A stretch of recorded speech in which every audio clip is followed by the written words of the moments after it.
Hi, welcome back to the Guillemot Kayak Shop. I'm Nick Schade. Yesterday I finished stripping up the boat, so I'm done with all the work with the cedar strips, but I still have woodwork left to do. I need to make the recess for the cockpit, and I decided to make that out of a Coaming plywood. So there's a bunch of options I could have done. I could have glued up a wide panel of cedar strips, sanded them thin, fiberglassed it, and then cut my recess out of that material. I've done that before. It works great. You can continue with the book matching theme that way.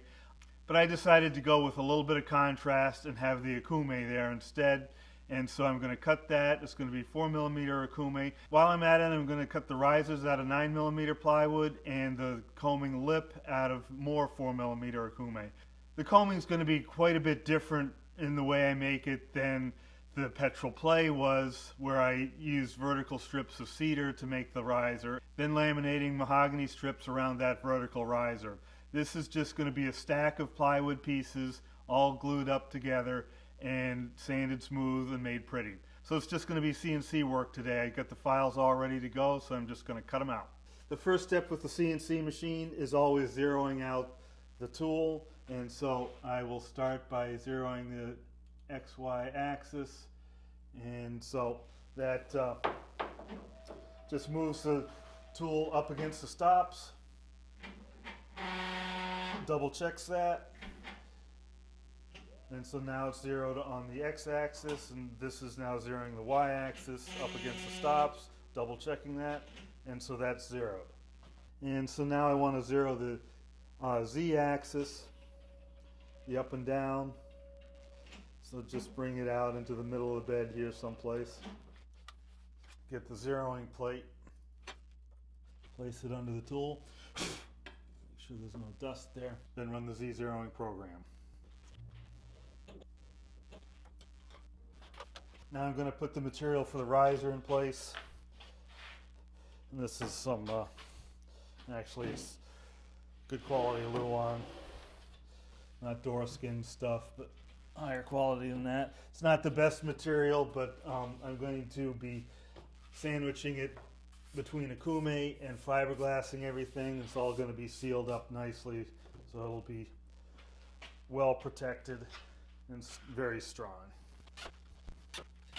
I'm going to nudge down the bit a little bit just to make sure I cut all the way through the material. And we'll just preview this cut for the riser. Alright, that's what we should be looking at. Start the dust collection and run the actual cut.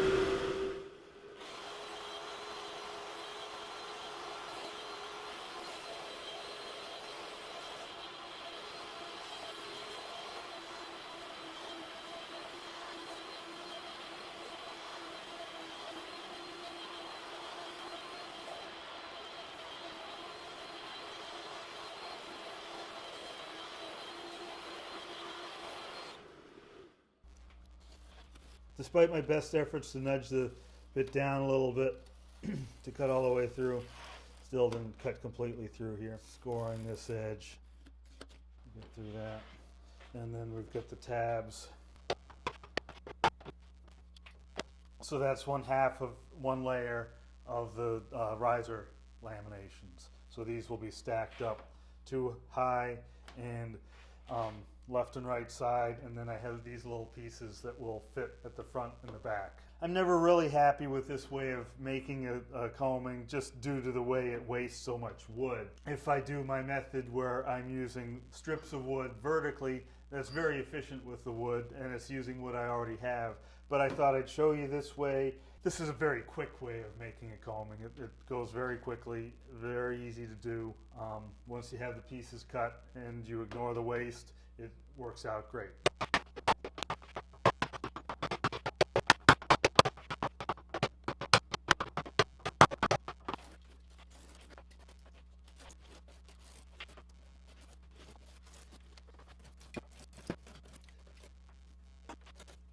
There's all the pieces for the riser. These little pieces form the front, and they sort of have a little scarf in there to fit together, and likewise on the back. And so that'll make up the full ring. and so I'll super glue those together. To cut the coaming lip and the recess, I'm going to switch to an 1/8 inch diameter bit to cut through this 4mm plywood.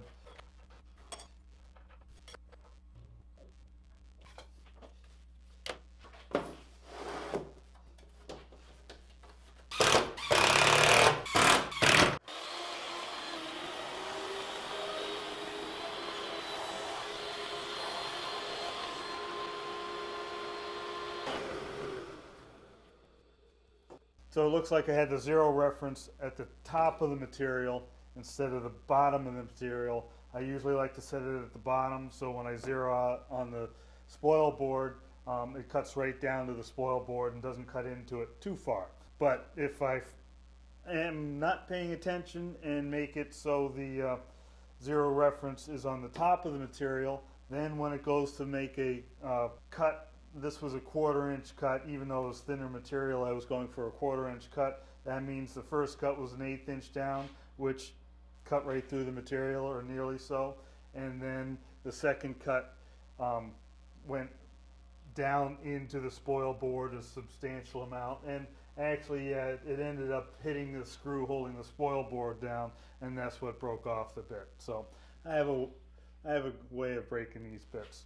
That was the inside cut. I can still make the outside cut. I'll put in a new bit, re-zero out the bit to the top of the material, then I'll cut the outside diameter of the coaming lip. So I just gotta zero it out to the top of the material, not the bottom of it. One problem I have with a lot of what I do, since I'm doing everything in the shop, I don't have enough time to really get dialed in on any particular thing. So the CNC machine, I'm not using it all the time. I don't develop great habits, and I'm continuing to learn on it. And editing video, I'm not editing video all the time. I'm not running the table saw all the time. I'm not working on my website all the time. I was actually working on a web page the other day and had to make a little form on the web page, and it's not hard, but it's been couple years since I made a form on my web page, and so just what am I doing here? Everything I do, I tend to have that similar problem where I've done it a lot before, but it's been a long time, and remembering how to do it from one time to the next can be really hard for me.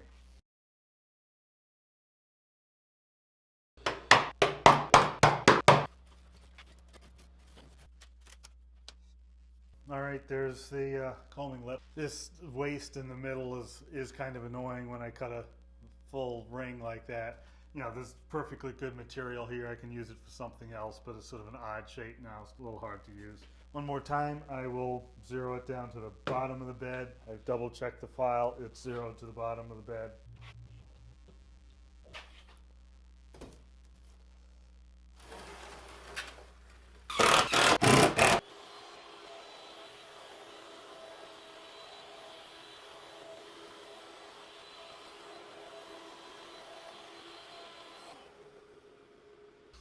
I'm right out at the limits of what I can cut on this tool bed. I have a nominal 48 by 24 inch bed here, and I'm cutting something that's about 26 inches wide. And I noticed when it got over here, it seemed to hit the stops. I'm suspecting that this cut here is not right, which means this whole panel is probably a little bit out of whack. If it's off base and it's messed up anyways, I might as well continue with the cut and see what happens.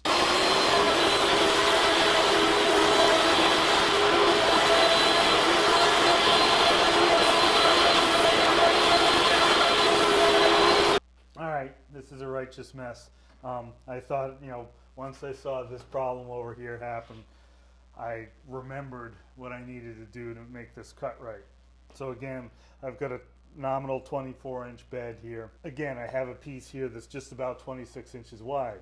The bed can cut a little bit more than the 24 inches. I know I can cut the width here. It's almost 26 inches. The 0 point here isn't the limit of where I can cut to. It's actually about an inch away from the 0. So it can go negative 1 inch and negative like 3/4 of an inch this way.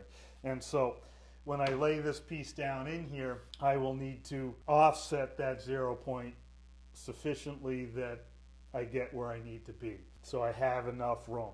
So this piece is pretty much a waste. I think I've got another one of these egg-shaped pieces like this. That should be a perfect match to the other one. But all this other stuff, you know, it's all out of whack. I need to buy some new material before I can continue with this. Either buy new material if they don't have it, which is a good possibility. My local supplier does not have 4mm Coaming plywood. If that's the case, I need to come up with a plan B, which might be, like I said earlier, making a panel of strips and cutting this whole piece out of a panel of strips. So we'll see what we end up doing.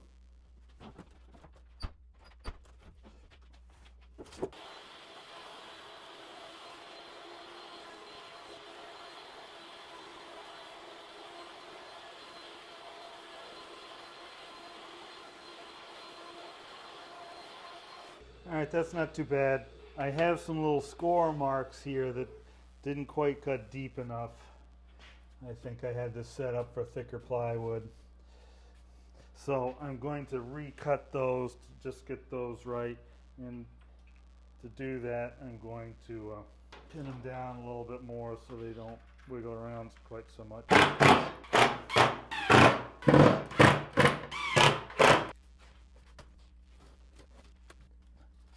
So I'm just going to select those 2 scoring lines and save those, and I'll end up nudging the table down a little bit.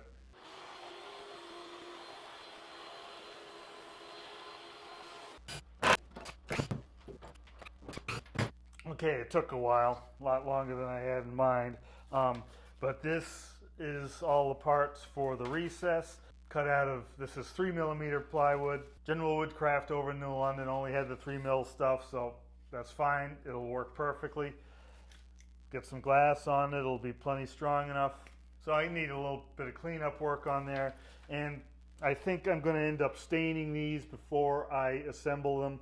I'm not exactly sure about that. I'm going to sleep on it. What I have here is these pieces essentially wrap around something like that, front and back.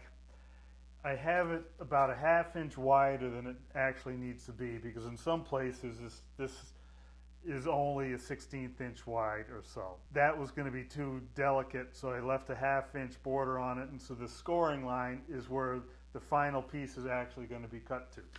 The next episode will be dealing with that, dealing with the coaming lip, the coaming riser. We'll start assembling some of those pieces, getting stain on it. I might end up putting a little edging around this just to spice it up a little bit. We'll see if I come up with a good idea as I sleep on that overnight. So I'm not exactly sure what I'm going to be doing tomorrow. It depends on any inspirations I get as I sleep on it and as I'm working on the editing all this stuff down. I'm hoping when I have this episode edited down, it's not one of those half-hour ones like the last one. Hopefully this one's a little bit shorter. Well, if you have any questions, post them down in the comments section. If you like this video, give me a thumbs up.